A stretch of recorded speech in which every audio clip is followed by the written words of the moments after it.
Oke, selamat sore. Terima kasih ya buat perkenalannya Cila. Nah, halo teman-teman. Hai. Ya, yang belum kenal, ya nama saya Fang Fang. Saya bekerja di sini di sekretariat ya. Maaf ya, saya pakai masker lagi agak kurang fit soalnya.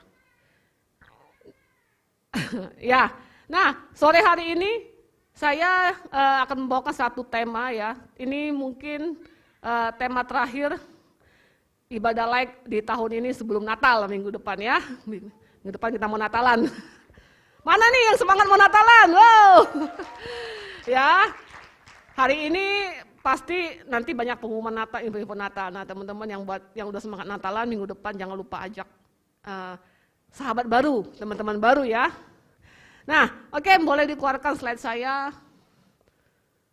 Kita masuk aja langsung ke judul. Tema hari ini adalah God First, ya, God First.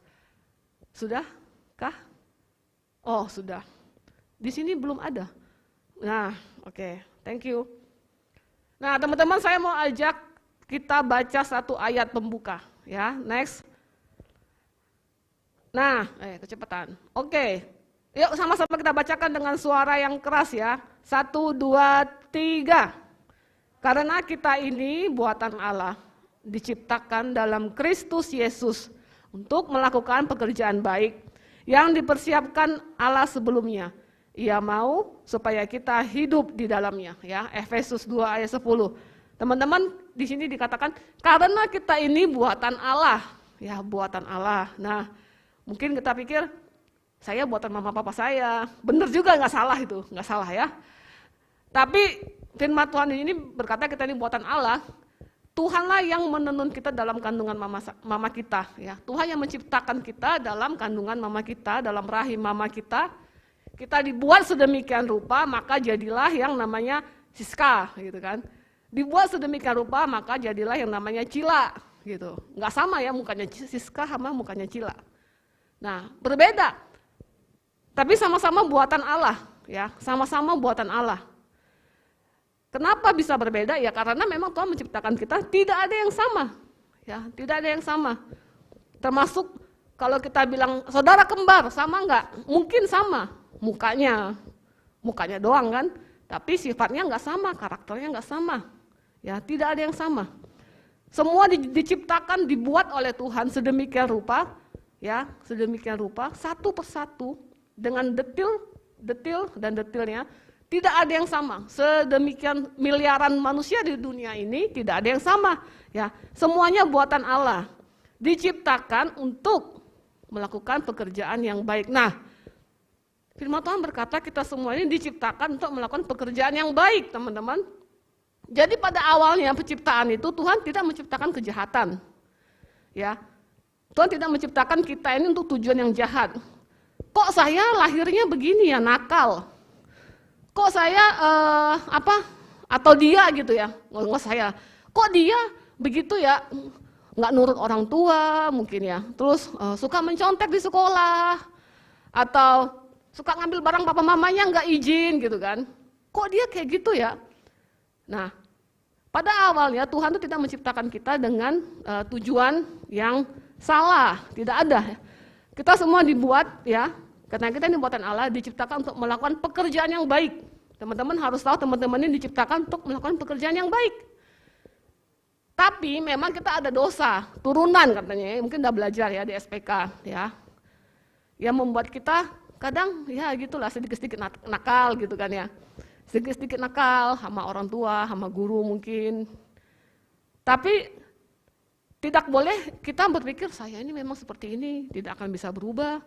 Saya memang seterusnya mungkin akan jadi nakal gitu kan. Atau apa gitu. Nah, teman-teman percayalah semua teman-teman diciptakan dengan maksud yang baik. Ya.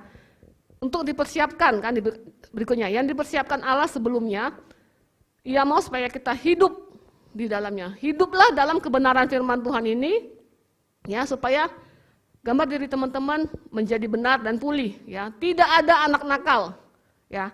Tidak ada manusia yang jahat pada dasarnya. Semua diciptakan dengan tujuan yang baik. Karena semua diciptakan oleh Tuhan, ya. Nah, Kejadian 1 ayat 26 sampai 27, ya. Sore ini kita banyak buka ayat sedikit ya. Saya bacakan ya. Berfirmanlah Allah, baiklah kita menjadikan manusia menurut gambar dan rupa kita, ya. Baiklah kita menjadikan manusia menurut gambar dan rupa kita, ya. Gambar dan rupa kita. Itu kita itu adalah Tuhan. Tuhan waktu menciptakan ada langit, ada bumi, tanaman, hewan, ya, dan seterusnya. Nah, di hari yang terakhir, hari ke-6, benar ya, hari ke-6 ya, dia menciptakan, apa hari ke-5 ya? Hari ke-6 ya, manusia, ya, manusia menciptakan menurut gambar dan rupa Allah, ya. Kita ini segambar sama serupa dengan Allah. Jadi kalau udah segambar sama serupa dengan Allah, nggak bisa dong kita ngomong kita ini jelek, kita ini jahat, berarti kita bilang Tuhan itu juga jelek atau Tuhan itu juga jahat. Ya. Nah, menurut gambar dan rupa kita ya, supaya mereka berkuasa atas ikan-ikan di laut dan burung-burung di udara dan atas ternak dan atas seluruh bumi dan atas segala binatang melata yang merayap di bumi. Maka Allah menciptakan manusia itu menurut gambarnya. Menciptakan manusia itu menurut gambarnya, ya. Menurut gambar Allah diciptakannya dia, laki-laki dan perempuan.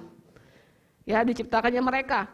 Nah, di ayat ke-31 yang terakhir, maka Allah melihat semuanya, segala yang dijadikannya itu sungguh amat baik. Kalau baca di Kejadian 1 ya, setelah selesai menciptakan sesuatu, Allah selalu berkata sungguh amat baik. Termasuk waktu dia selesai menciptakan manusia, dia berkata sungguh amat baik, teman-teman. Bahwa teman-teman itu sungguh amat baik waktu diciptakan. Ya. Nah, selanjutnya di Amsal ya 3 ayat 5 sampai 6, percayalah kepada Tuhan dengan segenap hatimu dan janganlah bersandar kepada pengertianmu sendiri. Akuilah dia dalam segala lakumu, maka ia akan meluruskan jalanmu. Jangan bersandar kepada pengertian sendiri. Bagaimana sih kita melihat pikiran kita, bagaimana melihat diri kita ini? Saya ini orang baik bukan, saya ini anak yang baik bukan, saya ini anak yang cerdas bukan. Ya, teman-teman, segala sesuatu di dunia ini tidak bisa kita ukur dengan pengertian kita selalu, ya, pengertian manusia. Kita tidak bisa melihat segala sesuatunya dengan kacamata manusia. Tapi teman-teman belajar melihat dari mana, bagaimana Tuhan melihat. Ya, sulit mungkin, ya. Kita nggak bisa menyelami pikiran Tuhan, karena Tuhan itu yang begitu besar. Tapi kita bisa belajar ya, kita bisa belajar untuk melihat segala sesuatu itu dengan sudut pandang yang positif. Ya, Tuhan itu melihat segala sesuatu dengan sudut pandang positif. Tidak ada Tuhan itu bilang ini jelek, itu rusak atau apapun ya. Nah, bulan Desember ini kita diajak untuk belajar untuk meriset sedikit pikiran kita, ya, mindset kita, supaya kita melihat diri kita maupun sekeliling kita ataupun orang lain itu menurut pikiran Kristus, ya, menurut pikiran Kristus. Nah, tidak bersandar pada pengertian sendiri. Nah, selanjutnya Filipi 2 ayat 5, hendaklah kamu dalam hidupmu bersama menaruh pikiran dan perasaan yang terdapat juga dalam Kristus Yesus. Nah ini, hendaklah kita menaruh pikiran dan perasaan yang terdapat juga dalam Kristus Yesus, teman-teman. Gimana sih perasaan Yesus waktu melihat si Cila, misalnya gitu ya? Gimana waktu pikiran Kristus waktu melihat Cila? Oh, Cila ini sangat luar biasa, dia melayani gitu kan. Dia melayani dengan antusias, melayani di like, melayani di kega, ya di profetik. Dia luar biasa gitu. Nah, pikiran Kristus atau mungkin melihatnya seperti itu, perasaannya Kristus tuh bagaimana waktu melihat Cila? Oh, dia bangga gitu kan. Punya anak seperti Cila. Nah, pikiran kita bagaimana nih? Aduh, Cila nyanyi doang nih gitu kan. Gitu. Mungkin ya, ada yang sebel sama Cila misalnya. Cila nyanyi doang gitu kan. Tapi kalau ketemu gua lewat gitu kan, nggak disapa. Nah, bisa jadi itu pikiran manusia kita.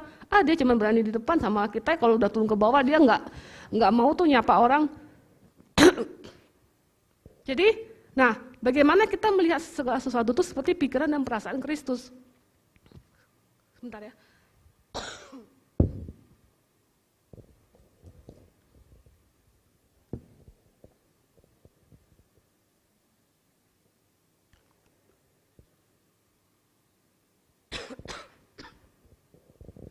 Nah, teman-teman, maaf, saya memang agak sedikit batuk. Bagaimana kita melihat seseorang, teman kita lah seperti itu ya. Kita melihatnya waktu seperti Kristus melihat dia. Jadi kita mungkin sebel. Kenapa? Manusia itu nggak ada yang sempurna, teman-teman. Dia punya kelemahan, dia punya kekurangan. Ya. Kalau kita melihat itu, kita tidak akan bisa berteman dengan siapapun. Iya kan? Dia orangnya sombong, si A orangnya pelit misalnya. Si B orangnya males gitu kan. Kita nyoroti kekurangan teman-teman kita. Gimana kita bisa berteman dengan mereka? Tapi lihatlah teman-teman kita seperti Kristus melihat mereka. Bagaimana Kristus mengasihi mereka dengan apa adanya. Bagaimana Kristus menghargai apa yang sudah mereka lakukan, pelayanan mereka. Ya, kalau kekurangan kita tidak akan ada habisnya. Karena memang kita diciptakan tidak ada yang sempurna. Ya. Tapi bagaimana kita lebih fokus kepada Kristus ya. Bagaimana Kristus melihat mereka, bagaimana Kristus berpikir tentang mereka. Jadi kita mengutamakan Kristus dulu nih, ya di atas segalanya. Ya, God first ya. Jadi bukan egonya kita yang kita utamakan. Gue lagi sebel pokoknya sama dia, gue nggak mau ngomong pokoknya. Sampai besok juga nggak mau ngomong gitu. Tapi kan nggak itu. Firman Tuhan berkata nggak boleh menyimpan kemarahan sampai matahari terbenam. Nah, kembali semuanya kepada Tuhan ya, kembali kepada firman Tuhan lagi. Ya, setiap perlakuan kita, apa yang kita lakukan, apa yang kita katakan, apa yang kita pikirkan, belajar untuk kembali kepada firman Tuhan. Tidak gampang, emang saya juga masih belajar kok. Saya nggak bilang di sini saya sudah sempurna ya. Saat kita lagi emosi, kita mau ingat Tuhan duluan tuh susah memang. Ya, tapi bukan berarti tidak bisa, tidak mudah, bukan berarti tidak bisa, teman-teman. Ya, ada 4 area, bukan 4 area namanya, 4 hal yang biasanya saya mau lakukan sehari-hari ya.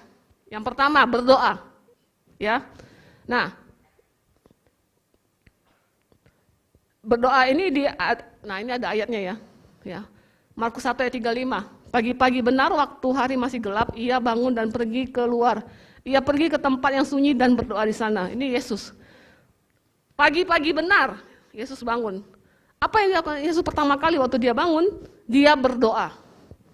Ini salah satu tindakan kita bagaimana mengutamakan Tuhan dulu sebelum memulai hari, sepanjang hari ya. Siapa di sini bangun tidur berdoa? Ya, ada dong pasti ya, walaupun belum semua. Ada, tidak apa-apa, belajar aja. Kalau lupa, ulangi lagi ya. Berdoa. Langkah pertama kita lakukan waktu bangun tidur berdoa dulu. Ya. Sebelum makan berdoa enggak? Nah, ini hal simpel aja sehari-hari ya. Bukti kita mengutamakan Tuhan nih, God first ya. Waktu bangun tidur berdoa, sebelum makan berdoa, sebelum tidur berdoa. Ya. Ini yang sehari-hari ya. Sebelum ujian mungkin berdoa dulu. Minta pertolongan Tuhan, gitu kan. Bukan sebelum ujian sibuk bikin contekan ya, tapi berdoa dulu, gitu. Ya, ada nih yang, saya dulu juga pernah sekolah kan, saya juga tahu. Saya juga kalau lagi nggak belajar, kadang-kadang itu kan, aduh, gimana nih ya harus bikin contekan, gitu. Saya pernah nyontek teman-teman, bukan berarti nggak pernah. Saya pernah nyontek, saya pernah hampir nggak lulus sekolah. Ya, tapi itu dulu. Ya, waktu saya juga masih belajar hal di situ ya. Nah, yang kedua, area mana lagi nih? Bersyukur. Ya, yang kedua. Nah, ayatnya 1 Tesalonika 5 ayat 18 ya. Mengucap syukur dalam segala hal, ya. Sebab itulah yang dikehendaki Allah dalam Kristus Yesus bagi kamu. Mengucap syukur dalam segala hal, dalam segala keadaan. Lagi sakit, mengucap syukur. Susah, ya. Saat jadi juara kelas misalnya nih, langsung ucap syukur nggak nih? Atau lakukan apa dulu nih? Foto dulu rapotnya, zaman sekarang kan foto gitu ya. Foto dulu hasilnya gitu kan, dapat piala juara 1, update status. Biasanya sih anak-anak sekarang apa-apa jadi status. Ya. Nah, juara kelas mengucap syukur ya. Waktu sembuh dari sakit, mengucap syukur nggak gitu. Biasanya kita nih suka lupa, waktu sakit kita nyari Tuhan, udah sembuh lupa. Udah sembuh lupa ngomong terima kasih sudah sembuh sama Tuhan ya. Waktu sakit Tuhan tolong sembuhin gitu kan. Tuhan tolong sembuhin aku. Begitu udah sembuh, enggak ngucapin terima kasih tuh gitu. Nah, teman-teman kita yuk belajar sama-sama ya untuk tetap ingat sama Tuhan ya, tetap ingat sama Tuhan. Bersyukur ya. Nah, yang ketiga ya. Memberi. Nah, ini sulit kayaknya. Ya, Kejadian 4 ayat 4 saya ambil salah satu kisah aja. Dan Habel, ia sendiri juga membawa dari yang sulung kawanan dombanya dan dari yang tambun-tambun. Dan Tuhan Yahweh berkenan kepada Habel dan pada persembahannya. Ya. Memberi gimana caranya saat kita belum bekerja? Ya, dari uang jajan mungkin. Ya, memberinya kepada Tuhan nih. Ya, memberikan persembahan ataupun perpuluhan yang sudah pernah memberikan perpuluhan di sini mungkin belum kerja ya. Teman-teman yang masih sekolah. Bagaimana saat kita dikasih uang jajan ataupun uang mungkin jualan apapun, mungkin yang masih sekolah mungkin ada yang jualan online kali ya. Nah, begitu ada hasilnya, 10% langsung sisihin. Nah, ini bukti mengutamakan Tuhan dulu. Sisihin buat Tuhan, ya. Dimulai dari yang kecil, teman-teman. 100.000 dikasih sisihin 10.000 gitu. Ya, 10.000 sisihinlah 1.000. Ini kalau yang kecil aja kita nggak pernah lakuin, teman-teman, ya. Nanti kalau udah jadi gede uangnya, sulit pasti memberi. Lebih gampang mana memberi 1.000 sama memberi 10.000? Lebih gampang 1.000 kan? Lebih gampang mana memberi 100.000 sama 1 juta? Gitu. 100.000 pasti. Ya, saya pernah ngomong dengan beberapa teman yang di ibadah Youth Pro ya. Saya bilang, jangan pernah bermimpi mau punya penghasilan 10 digit atau 3 digit, 4 digit ke atas, ya 10 juta ke atas lah intinya begitu. Kalau yang gaji yang di bawah 10 juta aja, kita tidak bisa kasih perpuluhan. Karena apa? Waktu kita sayang sama uang kita nih, kita berarti nggak sayang sama Tuhan. Ini bukti paling nyata aja, karena Tuhan itu membandingkan dirinya hanya dengan mamon. Ya teman-teman boleh buka Alkitab ya. Tuhan hanya membandingkan dirinya dengan mamon. Kalau hanya perpuluhan yang hanya ratusan ribu, kita nggak bisa kasih. Saya bilang sama teman-teman yang Youth Pro nih ya, bukan di sini. Gimana kita mau kasih perpuluhan yang 1 juta atau 2 juta? Perpuluhan kalau 2 juta berarti gajinya berapa? 20 juta. Ya. Pengen nggak punya gaji 20 juta? Pengen pasti. Semua kalau tanya pasti pengen. Ngasih 2 juta buat Tuhan mau nggak tiap bulan? Nah itu, susah kan? Karena apa? 2 juta cuy. Gitu kan, jajan bakso bisa berapa nih? Bayar kosan si A 4 bulan kayaknya dapat gitu. Gitu. Tapi gimana kita mau kasih 2 juta ke Tuhan? Aduh berat ini. Ya, kalau kita masa berat, kita nggak akan pernah menikmati gaji 20 juta. Ya. Tapi kalau kita yang hanya 300-500 ribu aja kita berani kasih ya 1 juta gitu. Ya. Itu saya percaya dia gajinya akan terus meningkat. Ini apa ya, hukum tabur tuai ya teman-teman. Nah teman-teman latihan dari sekarang, dari uang jajan gitu ya. Nanti teman-teman udah lulus sekolah, udah kerja, latihan iman memberi ini lebih kuat lagi gitu kan. Lebih kuat lagi. Nah ini memberi itu emang salah satu bukti paling kuat kita mengasihi Tuhan atau enggak sebenarnya. Ya, karena emang Tuhan itu sayangannya cuma sama uang. Mamon itu yang mencuri hidup kita dan hati kita. Ya, teman-teman. Nah, yang terakhir ya mengutamakan Tuhan dalam ibadah. Ya, janganlah kita menjauhkan diri dari pertemuan-pertemuan ibadah kita seperti dibiasakan oleh beberapa orang, tetapi marilah kita saling menasihati dan semakin giat melakukannya menjelang hari Tuhan yang mendekat. Janganlah kita menjauhkan diri ya dari pertemuan-pertemuan ibadah.